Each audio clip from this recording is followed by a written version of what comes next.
verejná objednávka, nazvime ten balíček, Kiskov balíček na splátky. Čo to je? Kiskov balíček na splátky, verejná objednávka.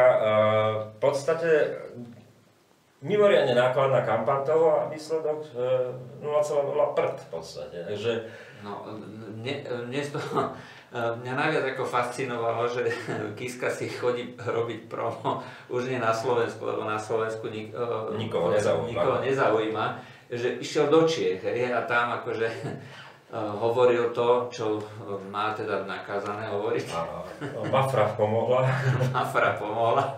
Takže Idnes akože mal rozhovor, kde tvrdí, že teda Slovensko je povinné pomáhať utečencom. Ako si mu uniká ten základný moment, že on je zvolený ako prezident Slovákov. To znamená, že... To je také pikantné, že nie na to, keď niekto hovorí, ako je veľmi zlé, že slovenský politický systém je v rukách oligarchov a robí si promo českého oligarchu.